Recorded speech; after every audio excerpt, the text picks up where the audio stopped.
Mr. President, we exercise our right of reply to one more attempt by the leader of Pakistan to tarnish the image of this august forum by bringing in matters internal to my country and going so far as to spew falsehoods on the world stage.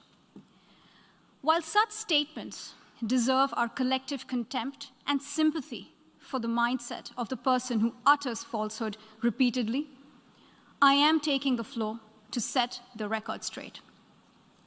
Regrettably, this is not the first time the leader of Pakistan has misused platforms provided by the UN to propagate false and malicious propaganda against my country, and seeking in vain to divert the world's attention from the sad state of his country, where terrorists enjoy free pass while the lives of ordinary people, especially those belonging to the minority communities, are turned upside down. Mr. President, member states are aware that Pakistan has an established history and policy of harboring, aiding, and actively supporting terrorists. This is a country which has been globally recognized as one openly supporting, training, financing, and arming terrorists as a matter of state policy. It holds the ignoble record of hosting the largest number of terrorists proscribed by the UN Security Council. Mr. President, we marked the solemn occasion of the 20th anniversary of the 9/11 terror attacks just a few days back. The world has not forgotten that the mastermind behind that dastardly event, Osama bin Laden, got shelter in Pakistan. Pakistan leadership continues to glorify him as a martyr. Regrettably, even today, we heard the leader of Pakistan trying to justify acts of terror. Such defense of terrorism is unacceptable in the modern world. We keep hearing that Pakistan is a victim of terrorism. This is the country which is an arsonist disguising itself as a firefighter.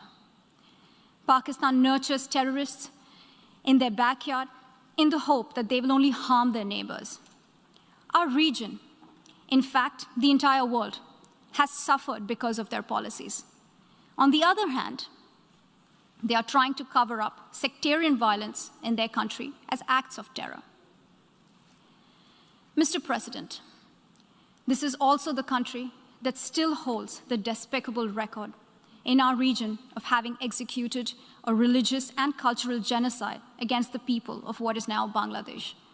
As we mark the 50th anniversary this year of that horrid event in history, there is not even an acknowledgement, much less accountability.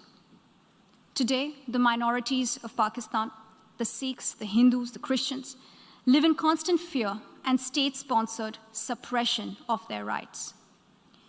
This is a regime where anti-Semitism is normalized by its leadership and even justified. Dissenting voices are muzzled daily, and enforced disappearances and extrajudicial killings are well documented. Mr. President, unlike Pakistan, India is a pluralistic democracy with a substantial population of minorities who have gone on to hold highest offices in the country, including as President, Prime Minister, Chief Justices, and Chiefs of Army Staff. India is also a country with a free media and an independent judiciary that keeps a watch and protects our Constitution. Pluralism is a concept which is very difficult to understand for Pakistan, which constitutionally prohibits its minorities from aspiring for high offices of the state. The least they could do is introspect before exposing themselves to ridicule on the world stage. Finally, Mr. President, let me reiterate here that the entire Union territories of Jammu and Kashmir and Ladakh were, are, and will always be an integral and inalienable part of India. This includes the areas that are under the illegal occupation of Pakistan. We call upon Pakistan to immediately vacate all areas under its illegal occupation.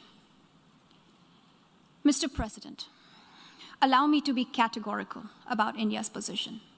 We desire normal relations with all our neighbors, including Pakistan. However, it is for Pakistan to work sincerely towards creating a conducive atmosphere, including by taking credible, verifiable, and irreversible actions to not allow any territory under its control to be used for cross-border terrorism against India in any manner. I thank you, Mr. President.